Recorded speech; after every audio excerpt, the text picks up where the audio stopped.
ओम नमो भगवते वासुदेवाय। नमस्कार दोस्तों, स्वागत है आप सभी का हमारे चैनल भक्ति ज्ञान में। दोस्तों, आज मैं आपको बृहस्पतिवार की व्रत कथा सुना रहा हूँ। प्राचीन समय की बातें हैं।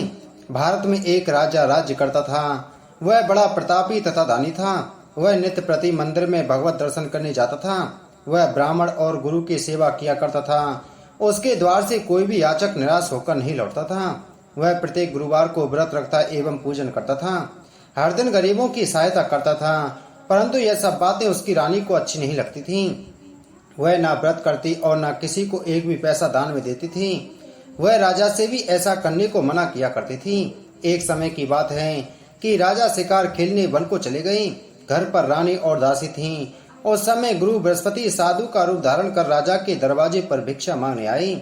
साधु ने रानी से भिक्षा मांगी तो वह कहने लगी, हे साधु महाराज, मैं इस दान और पुण्य से तंग आ गई हूँ। इस कार्य के लिए तो मेरे पति देवी बहुत हैं। अब आप ऐसी कृपा करें कि सारा धन नष्ट हो जाए तथा मैं आराम से रह सकूं। साधु रूपी बृहस्पति देव ने कहा, हे देवी, तुम बड़ी विचित्र हो। संतान और धन से तो कोई दुखी नहीं होता है, इसको सभी चाहते हैं। पापी भी धन और पुत्र की इच्छा करता है। अगर तुम्हारे पास धन अधिक है तो भूखे मनुष्यों को भोजन कराओ, प्याव लगवाओ, ब्राह्मणों को दान दो, धर्मशाला बनवाओ, कुआं, तालाब, बावड़ी, बाग बगीचे आदि का निर्माण कराओ तथा निर्धनों की कुंवारी कन्याओं का विवाह कराओ, साथ ही यज्ञ आदि करो। इस प्रकार के कर्मों से आपके कुल का और आपका नाम परलोक में भी सार्थक होगा एवं तुम्हें भी स्वर्ग की प्राप्ति होगी। परंतु रानी साधु की इन बातों से खुश नहीं हुई। उसने कहा, हे साधु महाराज, मुझे ऐसे धन की आवश्यकता नहीं जिसको मैं अन्य लोगों को दान देती फिरूं तथा जिसको रखने और संभालने में ही मेरा सारा समय नष्ट हो जाए। साधु ने कही, हे देवी, यदि तुम्हारी ऐसी ही इच्छा है तो जैसा मैं तुम्हें बताता हूँ तुम वैसा ही करना। बृहस्पतिवार के दिन घर आंगन को गोबर से लीपना, अपने केसों को पीली मिट्टी से धोना, केसों को धोते समय स्नान करना, राजा से कहना वह हजामत करवाए, भोजन में मांस मदिरा खाना, कपड़े धोबी के यहाँ धुलने देना। इस प्रकार 7 बृहस्पतिवार करने से तुम्हारा सारा धन नष्ट हो जाएगा। यह कहकर साधु महाराज रूपी बृहस्पति देव अंतर ध्यान हो गए। रानी ने साधु के कहने के अनुसार 7 बृहस्पतिवार तक वैसा ही करने का विचार किया।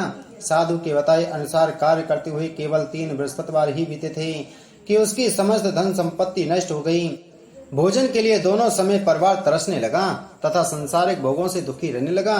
तब राजा रानी से कहने लगा कि हे रानी, तुम यहाँ पर रहो, मैं दूसरे देश को जाता हूँ, क्योंकि यहाँ पर मुझे सभी मनुष्य जानते हैं, इसलिए मैं यहाँ कोई कार्य नहीं कर सकता। मैं अब परदेश जा रहा हूँ, वहाँ कोई काम धंधा करूँगा, शायद हमारे भाग बदल जाएं। ऐसा कहकर राजा परदेश चला गया। वह वहाँ जंगल से लकड़ी काट कर लाता और शहर में बेचता। इस तरह जीवन व्यतीत करने लगा। इधर राजा के बिना रानी और दासियां दुखी रहने लगीं।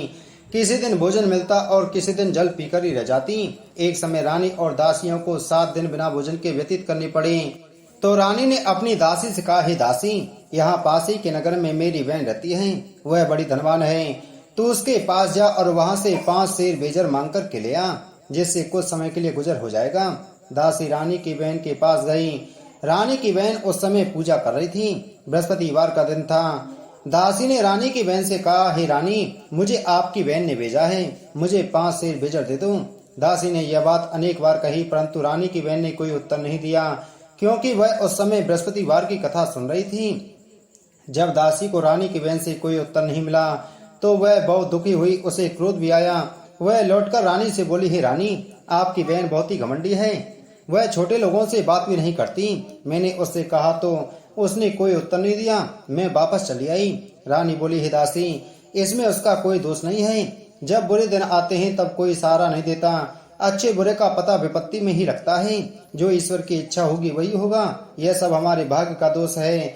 उधर रानी की बहन ने सोचा कि मेरी बहन की दासी आई थी, परंतु मैं उससे नहीं बोली, इससे वह बहुत दुखी हुई होगी। अतः कथा सुन और विष्णु भगवान का पूजन समाप्त कर वह अपनी बहन के घर आई और कहने लगी, हे बहन, मैं बृहस्पतिवार का व्रत कर रही थी, तुम्हारी दासी हमारे घर गई थी, परंतु जब तक कथा होती है तब तक हम लोग न उठते हैं न बोलते हैं, इसलिए मैं नहीं बोली। कहूँ दासी क्यों गई थी? रानी बोली, बहन, हमारे घर अनाज नहीं था। वैसे तुमसे कोई बात छिपी नहीं है, इस कारण मैंने दासी को तुम्हारे पास 5 सेर बेजर लेने के लिए भेजा था। रानी की बहन बोली, बहन देखो, बृहस्पति भगवान सबकी मनोकामना पूर्ण करते हैं। देखो शायद तुम्हारे घर में ही अनाज रखा हो। यह सुनकर दासी घर के अंदर गई तो वहां उसे एक घड़ा बेजर का भरा मिल गया। उसे बड़ी हैरानी हुई क्योंकि उसने एक एक बर्तन देख लिया था। उसने बाहर आकर रानी को बताया। दासी अपनी रानी से कहने लगी, हे रानी, देखो, वैसे हमको जब अन्न नहीं मिलता तो हम रोज ही व्रत करते हैं।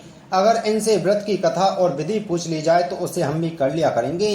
दासी के कहने पर रानी ने अपनी बहन से बृहस्पति व्रत के बारे में पूछा। उसकी बहन ने बताया, हे रानी बहन, बृहस्पतिवार को सूर्योदय से पूर्व उठकर स्नान करके बृहस्पतिवार का व्रत करना चाहिए, लेकिन उस दिन सिर नहीं धोना चाहिए। बृहस्पतिवार के व्रत में चने की दाल और मुनक्क से विष्णु भगवान का केले के वृक्ष की जड़ में पूजन करें तथा दीप जलावें। उस दिन एक ही समय भोजन करें। भोजन पीले खाद्य पदार्थ का करें तथा कथा सुने। इस प्रकार करने से गुरु भगवान प्रसन्न होते हैं, अन्न पुत्र धन देते हैं, मनोकामना पूर्ण करते हैं। इस तरह व्रत और पूजन की विधि बतलाकर रानी की बहन अपने घर लौट गई। रानी और दासी दोनों ने निश्चय किया कि वे बृहस्पति देव भगवान का पूजन जरूर करेंगे। 7 दिन बाद जब बृहस्पतिवार आया तो उन्होंने व्रत रखा। घुड़साल में जाकर चना और गुड़ बीन लाए तथा उड़द की दाल से केले की जड़ में विष्णु भगवान का पूजन किया। अब भोजन कहाँ से आए, दोनों बड़ी दुखी हुई, परंतु उन्होंने व्रत किया था, इस कारण बृहस्पति देव भगवान प्रसन्न थे। वे एक साधारण व्यक्ति के रूप में 2 थालों में सुंदर पीला भोजन लेकर के आए और दासी को देकर बोले, हे दासी, यह भोजन तुम्हारे और रानी के लिए है, तुम दोनों करना। दासी भोजन पाकर बड़ी प्रसन्न हुई और रानी से बोली, रानी जी, भोजन कर लो। रानी को भोजन के आने के बारे में कुछ पता नहीं था, इसलिए वह दासी से बोली, जा तू ही भोजन कर, क्योंकि तू हमारी व्यर्थ में हंसी उड़ाती है। दासी बोली, एक व्यक्ति अभी भोजन दे गया है। रानी कहने लगी, वह भोजन तेरे लिए ही दे गया है, तू ही भोजन कर। दासी ने कहा, वह व्यक्ति हम दोनों के लिए 2 थालों में भोजन दे गया है, इसलिए मैं और आप दोनों ही साथ साथ भोजन करेंगे। फिर दोनों ने गुरु भगवान को नमस्कार कर भोजन प्रारंभ किया। उसके बाद वे प्रत्येक बृहस्पतिवार को गुरु भगवान का व्रत और पूजन करने लगी। बृहस्पति भगवान की कृपा से उनके पास धन हो गया, परंतु रानी फिर पहले की तरह से आलस करने लगी। तब दासी बोली, देखो रानी, तुम पहले भी इस प्रकार आलस करती थी, तुम्हें धन के रखने में कष्ट होता था, इस कारण सभी धन नष्ट हो गया। अब गुरु भगवान की कृपा से धन मिला है तो फिर तुम्हें आलस होता है। बड़ी मुसीबतों के बाद हमने यह धन पाया है, इसलिए हमें दान पुण्य करना चाहिए। तुम भूखे मनुष्यों को भोजन कराओ, प्याऊ लगवाओ, ब्राह्मणों को दान दो, कुआं, तालाब, बावड़ी आदि का निर्माण कराओ, मंदिर पाठशाला बनवा कर दान दो, कुंवारी कन्याओं का विवाह कराओ, धन को शुभ कार्यों में खर्च करो, जिससे तुम्हारे कुल का यश बढ़े तथा स्वर्ग प्राप्त हो और पितृ प्रसन्न हो। दासी की बात मानकर रानी ने इसी प्रकार के कर्म करने प्रारंभ किए, जिससे उनका काफी यश फैलने लगा। एक दिन रानी और दासी आपस में विचार करने लगी कि न जाने राजा किस दशा में होंगे, उनकी कोई खोज खबर नहीं है। गुरु भगवान से उन्होंने प्रार्थना की और भगवान ने रात्रि में राजा को स्वप्न में कहा, हे राजा, उठ, तेरी रानी तुझको याद करती है, अब अपने देश को लौट जा। राजा प्रातःकाल उठकर जंगल से लकड़ियां काटकर लाने के लिए जंगल की ओर चल पड़ा। जंगल से गुजरते हुए वह सोचने लगा, रानी की गलती से कितने दुख भोगने पड़े, राजपाट छोड़कर उसे जंगल में आकर रहना पड़ा, जंगल से लकड़ियां काटकर उन्हें बेचकर गुजारा करना पड़ा। उसी समय उस जंगल में बृहस्पति देव एक साधु का रूप धारण कर आए और राजा के पास आकर बोले, हे लकड़ारे, तुम इस सुनसान जंगल में किस चिंता में बैठे हो, मुझे बतलाओ। यह सुन राजा के नेत्रों में जल भर आया और साधु की वंदना कर बोला, हे प्रभु, आप सब कुछ जानने वाले हैं। इतना कहकर राजा ने साधु को अपनी संपूर्ण कहानी सुना दी। महात्मा तो स्वभाव से ही दयालु होते हैं। वे राजा से बोले, हे राजा, तुम्हारी पत्नी ने बृहस्पति देव के प्रति अपराध किया था, जिसके कारण तुम्हारी यह दशा हुई। अब तुम किसी प्रकार की चिंता मत करो, भगवान तुम्हें पहले से अधिक धन देंगे। देखो, तुम्हारी पत्नी ने बृहस्पतिवार का व्रत करना प्रारंभ कर दिया है। अब तुम भी बृहस्पतिवार का व्रत करके चने की दाल व गुड़ जड़ के लोटे में डालकर केले का पूजन करो, फिर कथा कहो या सुनो, भगवान तुम्हारी सब मनोकामनाओं को पूर्ण करेंगे। साधु को प्रसन्न देखकर राजा बोला, हे प्रभु, मुझे लकड़ी बेचकर इतना पैसा भी नहीं बचता जिससे भोजन करने के उपरांत कुछ बचा सकूं। मैंने रात्रि में अपनी रानी को व्याकुल देखा है, मेरे पास कोई साधन नहीं जिससे समाचार जान सकूं। फिर मैं बृहस्पति देव की कौन सी कहानी कहूं या सुनूं, मुझको तो कुछ भी मालूम नहीं है। साधु ने कहा, हे राजा, तुम किसी बात की चिंता मत करो। बृहस्पतिवार के दिन तुम रोजाना की तरह लकड़ियां लेकर शहर में जाओ, तुम्हें रोज से 2 धन प्राप्त होगा, जिससे तुम भली भांति भोजन कर लोगे तथा बृहस्पति देव की पूजा का सामान भी आ जाएगा। बृहस्पतिवार की कथा इस प्रकार है। प्राचीन काल में एक बहुत ही निर्धन ब्राह्मण था। उसके कोई संतान नहीं थी। वह नित्य पूजा पाठ करता, परंतु उसकी स्त्री बहुत ही मलिनता के साथ रहती थी। वह न स्नान करती और न किसी देवता का पूजन करती। प्रातः काल उठते ही सर्वप्रथम भोजन करती, बाद में कोई अन्य कार्य करती। ब्राह्मण देवता बहुत दुखी रहते थे। पत्नी को बहुत समझाते, किंतु उसका कोई परिणाम न निकलता। भगवान की अनुकंपा से एक समय उस ब्राह्मण की पत्नी गर्भवती हुई और उसने 10वें महीने एक सुंदर कन्या को जन्म दिया। निर्धन ब्राह्मण कन्या के जन्म से बहुत दुखी हुआ। धीरे धीरे ब्राह्मण की कन्या बड़ी होने लगी। बचपन से ही उस कन्या की रुचि भगवान विष्णु की पूजा में थी। वह प्रातः उठते ही स्नान आदि करके भगवान विष्णु की पूजा करने मंदिर में जाती थी। बृहस्पतिवार को व्रत करके विधिवत पूजा पाठ करती थी। पूजा पाठ के बाद वह पढ़ने के लिए पाठशाला में जाती थी। घर से चलते हुए वह मुट्ठी भर जौ साथ लेकर जाती और पाठशाला के रास्ते में थोड़े थोड़े जौ गिराती जाती थी। जब वह पाठशाला से घर लौटती तो जौ के वह दाने सोने में बदले हुए मिलते थे। लड़की सभी सोने के दाने बीन लाती थी। एक दिन जब वह सोने के दानों को साफ कर रही थी तो उसकी माँ ने कहा, बेटी, सोने के दाने साफ करने के लिए सोने का सूप भी होना चाहिए। अगले दिन बृहस्पतिवार था। उसने भगवान बृहस्पति देव की पूजा करते हुए प्रार्थना की, हे भगवान, यदि मैंने आपका व्रत विधिवत किया हो तो मुझे सोने का सूप दे दो। भगवान बृहस्पति देव ने उसकी मनोकामना पूरी करने का वचन दिया। पाठशाला से लौटते समय उसे रास्ते में सोने का सूप पड़ा हुआ मिला। घर लौटकर सोने का सूप अपनी माँ को दिखाकर वह सोने के दाने साफ करने लगी। उसी समय नगर का राजकुमार उसके घर के पास से गुजरा। उस सुंदर लड़की को सोने के सूप में जौ साफ करते देख राजकुमार उस पर मोहित हो गया। महल में लौटकर राजकुमार ने राजा से उस लड़की से विवाह करने की इच्छा प्रकट की। तो राजा ने ब्राह्मण को महल में बुलाकर राजकुमार से उसकी लड़की से विवाह की बात कही। ब्राह्मण तैयार हो गया। धूमधाम से उस लड़की का विवाह राजकुमार से हो गया। दुल्हन बनकर ब्राह्मण की लड़की महल में चली गई। लड़की के चले जाने से ब्राह्मण फिर निर्धन हो गया। उसे कई दिन तक भोजन भी नहीं मिलता था। बहुत दुखी होकर ब्राह्मण एक दिन अपनी लड़की के पास गया। अपने पिता से निर्धनता का समाचार सुनकर उसने बहुत सा धन देकर पिता को विदा किया। उस धन से ब्राह्मण के कुछ दिन तो आराम से गुजर गए, लेकिन जल्दी ही फिर भूखा मरने की हालत हो गई। ब्राह्मण अपनी लड़की से धन लेने के लिए फिर महल में पहुंचा। लड़की ने पिता की बुरी हालत देखकर कहा, पिताजी, आखिर आप कब तक मुझसे धन लेकर जीवन यापन करेंगे? आप कोई ऐसा उपाय क्यों नहीं करते जिससे आपका घर धन संपत्ति से भर जाए? ब्राह्मण ने कहा, मैंने तेरी माँ को बहुत समझा लिया, पर उसकी समझ में कुछ नहीं आता। उसका फूहड़पन नष्ट हो जाए तो घर की निर्धनता भी दूर हो जाए। तब कुछ सोचकर लड़की ने पिता से कहा, पिताजी, आप कुछ दिनों के लिए माँ को मेरे पास छोड़ जाओ। ब्राह्मण अपनी पत्नी को लड़की के पास महल में छोड़ आया। लड़की ने अपनी माँ से कहा, माँ, तुम कल प्रातः उठकर स्नान आदि करके भगवान बृहस्पति देव विष्णु जी की पूजा अवश्य करना। पूजा करने से तुम्हारी निर्धनता अवश्य दूर हो जाएगी। लेकिन उसकी माँ ने उसकी कोई बात नहीं मानी। तब क्रोधित होकर लड़की ने अपनी माँ को एक कक्ष में बंद कर दिया। सूर्योदय के समय माँ को उठाकर जबरदस्ती उसे स्नान कराया। फिर मंदिर में ले जाकर भगवान बृहस्पति देव की पूजा कराई। कुछ दिनों तक ऐसा करने से माँ की बुद्धि में परिवर्तन हुआ और वह स्वयं बृहस्पतिवार का व्रत रखने लगी। उसके व्रत रखने से ब्राह्मण के घर में भगवान विष्णु की अनुकंपा से धन की वर्षा होने लगी। दोनों पति पत्नी धन संपत्ति पाकर आनंद पूर्वक जीवन यापन करते हुए विष्णु धाम को चले गए। लकड़ारा बने राजा ने उन साधु से भगवान बृहस्पति देव की यह कथा सुनकर बृहस्पतिवार का व्रत करके भगवान विष्णु की पूजा की। उस दिन से उसके सभी कलेश दूर हो गए। लेकिन अगले बृहस्पतिवार को कामकाज में अधिक व्यस्त रहने के कारण उसने भगवान बृहस्पति देव का व्रत नहीं किया। भगवान बृहस्पति देव ने लकड़ारे से क्रोधित हो गए और उसे भूल की सजा दी। उस दिन नगर के राजा ने नगर में घोषणा करके सबको सूचित किया कि प्रत्येक नागरिक मेरे महल में भोजन करने आए। जो नहीं आएगा उसे अपराधी मानकर भारी दंड दिया जाएगा। लकड़ारा बने राजा ने उस नगर के राजा की घोषणा तो सुनी, लेकिन जंगल से लकड़ी काट कर लाने और उन्हें बेचने में देर हो जाने के कारण वह समय पर महल में भोजन करने नहीं जा सका। अतः राजा के सैनिक लकड़हारे को पकड़कर महल में ले गए। राजा ने उसे महल के एक कक्ष में बैठाकर भोजन कराया। उस कक्ष में एक खूंटी पर रानी का सोने का हार लटका हुआ था। लकड़हारा अकेला उस कक्ष में भोजन कर रहा था। तभी उसने एक आश्चर्यजनक घटना घटती देखी। देखते ही देखते वह खूंटी हार को निकल गई। थोड़ी देर के बाद राजा ने हार को गायब देखा तो लकड़हारे को कारावास में डलवा दिया। लकड़हारा मनी मन अपने भाग्य को कोसने लगा। तभी उसे जंगल में मिले साधु का स्मरण आया।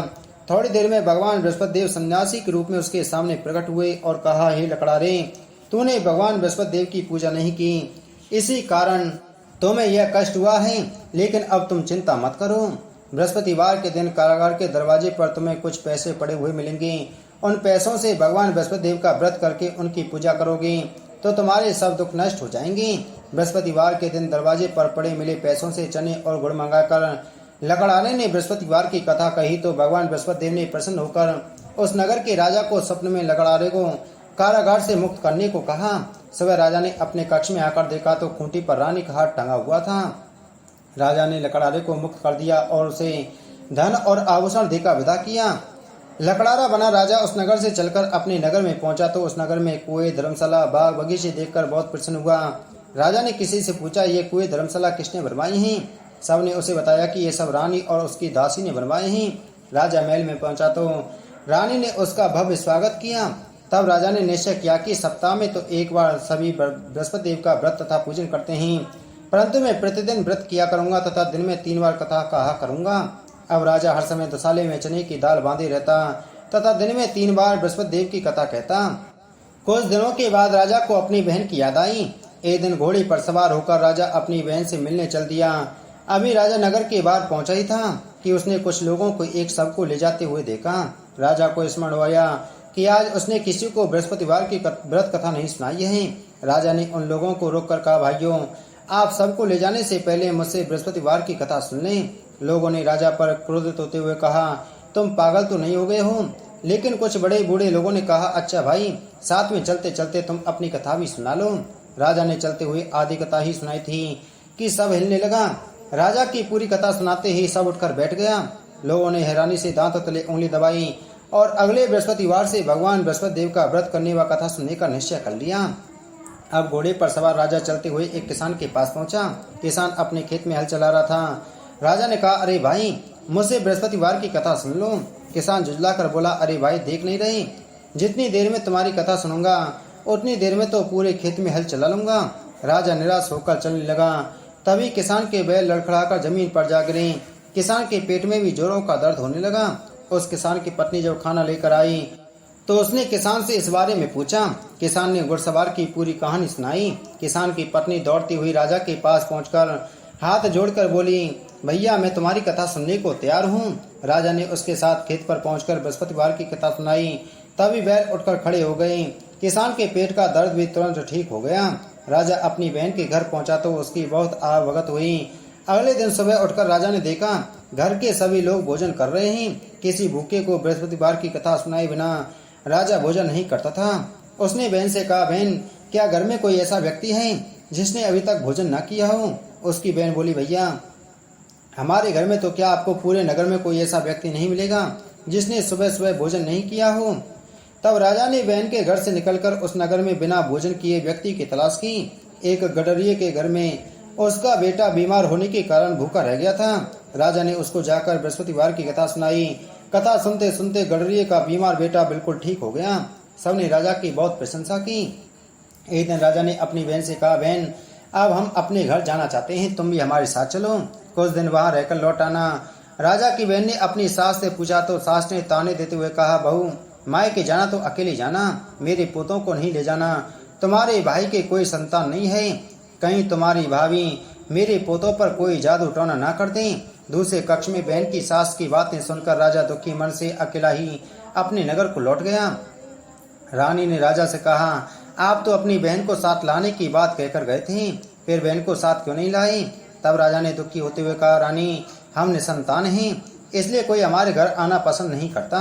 रानी ने राजा को समझाया, हे प्राणनाथ, हमें बृहस्पति देव ने सब कुछ दिया है, अब भगवान बृहस्पति देव हमें संतान भी अवश्य देंगे। बृहस्पतिवार को विधिवत व्रत करते हुए राजा रानी ने भगवान बृहस्पति देव से संतान के लिए प्रार्थना की। कुछ दिनों के बाद उन्होंने स्वप्न में दर्शन देते हुए कहा, हे राजन, तेरी मनोकामना अवश्य पूरी होगी। 1 सप्ताह बाद ही रानी गर्भवती हो गई। 10वें महीने रानी ने एक सुंदर पुत्र को जन्म दिया। राजा रानी जीवन पर्यंत बृहस्पतिवार का व्रत करते रही। उनके घर में धन की वर्षा होती रही। इस तरह आनंद पूर्वक जीवन यापन करते हुए राजा रानी भगवान बृहस्पति देव की अनुकंपा से मोक्ष को प्राप्त करके सीधे बैकुंठ धाम को चले गई। बृहस्पतिवार को विधिवत व्रत करके जो स्त्री पुरुष भगवान विष्णु की पूजा करते हैं, भगवान उनकी सभी मनोकामनाएं पूरी करते हैं। इति श्री बृहस्पतिवार व्रत कथा संपूर्णम। बोल बृहस्पति देव भगवान की जय। बोलो विष्णु भगवान की जय।